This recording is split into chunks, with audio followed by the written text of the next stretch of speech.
guys? We're back with another diagnosing video.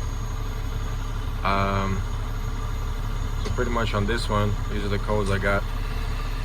After treatment ash load, engine diesel intake pressure, regen too frequent, and then just after treatment DPF system data valid, and then differential pressure and differential pressure. These are just same code, just different severities.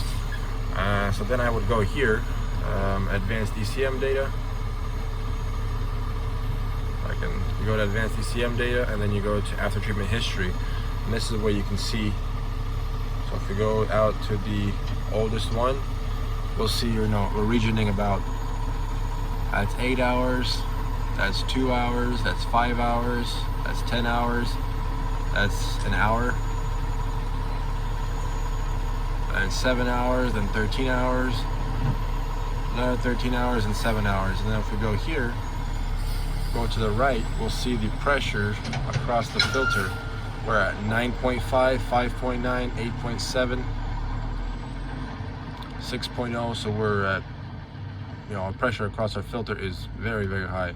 And if you see our temperatures, are not really getting where we need them to be. Not hot enough, not hot enough. This one's decent. 789. So this filter was cleaned a little while ago, but what we're doing today is we're gonna be replacing the filter because it just, I think it's already lived its life, 670,000 miles, and last time it was out of spec, but we just put it back on because we needed the truck to run. So today I'm going to clean the DOC, replace the DPF, and then we're going to go from there. So this is where you check after treatment history. You'll see, when 10 of the truck's last regens. You can see the temperatures, you can see the pressures, the DPF, differential pressure across the filter. So let's get to work.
So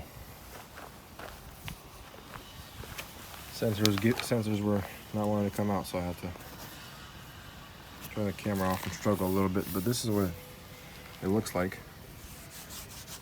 So a lot of people think what you see here is all that it is, but all of it's inside, most of the stuff.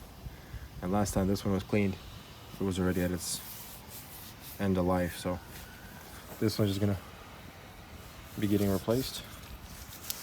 And then we'll see what we'll do with this one. And then it's also, a lot of guys don't think this needs to be clean, but this is what creates temperature. So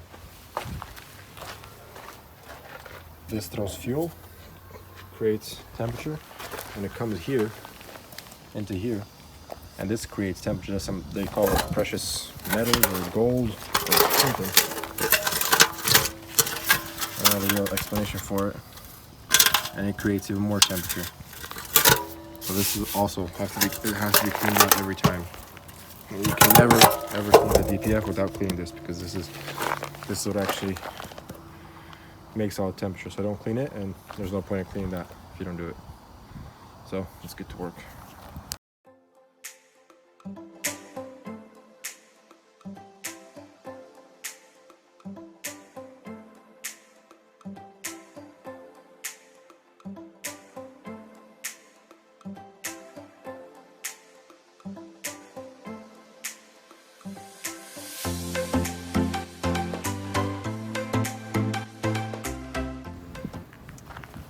so I cleaned it out to the best of my abilities.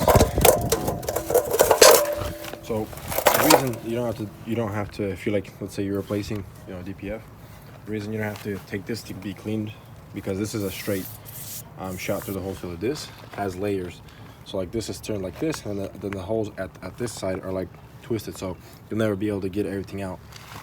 So that's why you gotta take it to the one that has, you know, does blowing right here and on the bottom simultaneously. This one is just straight through, so I was blowing through here, coming out of there. The DPF is not the same way. So I got it out to the best of my abilities. There was chunks on the face of it, blocking it from getting a good temperature, so I blew it through. I think it should be good. Now we're gonna get to assembling the new filter on here. Here's what a new one looks like compared to that. So they have reman ones and they have brand new ones. California, being California, only sells new ones. Dealerships around here do not sell our remanufactured ones. You can only get a brand new one. So this is a brand new one we have here, and since we are in California, best state you can possibly live in, we're going to be installing a new one. So this hasn't been used, it's never been cleaned. The other ones, I guess they cut apart right here and they put new cells inside. I don't know how they do it, but the reman ones are never the same. They always seem to have problems as well. So new is the way to go in California once again. So I'll be installing that back onto this, get it assembled, and try to put it back in here. So we did start it up. It does output a little bit of smoke. I'd say maybe a little excessive, but nothing too crazy. So I'll look at a few sensors on the engine, look at the EGR cooler maybe. I checked the manifold sensor, that one's not plugged up, so I'll check the EGR cooler, maybe check the fuel doser, and go from there.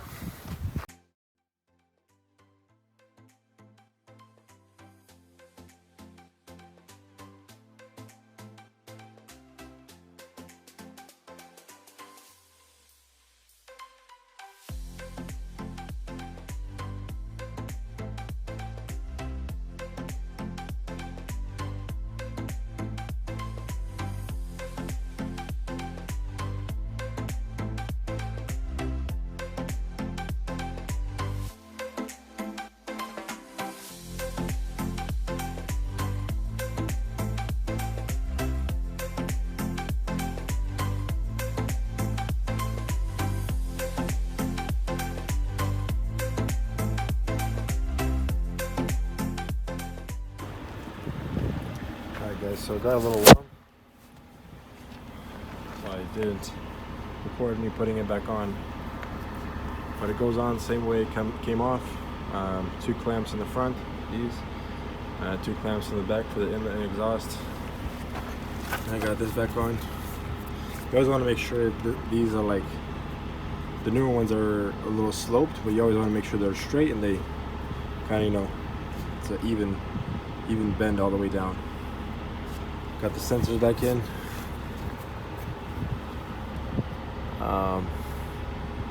Yeah, I had to replace the depth doser. I'm sure I have a video on that already, so I didn't bother recording. Replace the depth doser for there's a SCR efficiency code. I don't know what we're gonna do. We're gonna put these covers back on, then we might check out a sensor or 2 on here, because for the output of the smoke. So we'll see what happens next. All right, so got this back on. What I did was I checked the EGR cooler, it's not leaking. That sensor's never been replaced. That's a big important sensor, so I decided to replace that. I'll have you guys here. If you guys can do me a favor and go follow me on Instagram at @dieselbullet. I post pictures there of my everyday life, stuff like this that I wouldn't make a video about. I post on there, at least I'm going to be trying to. So what you have to do now is reset the filter. So let's connect it back.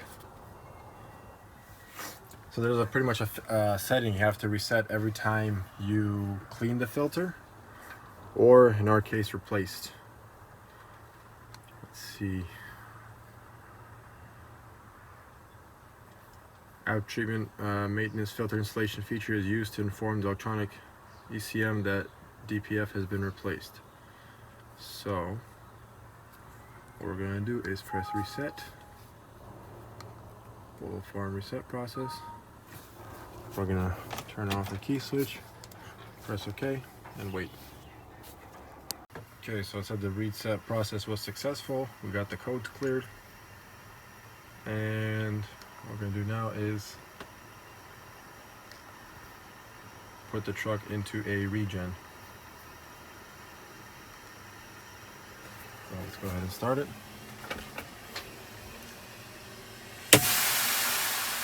Oh, it's this truck. Okay. So here we go.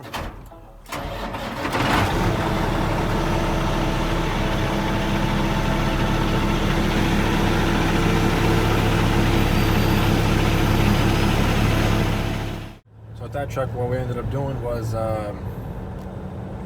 waiting for it to get into a regen, get up the temperature, and that truck completed a regen, all good.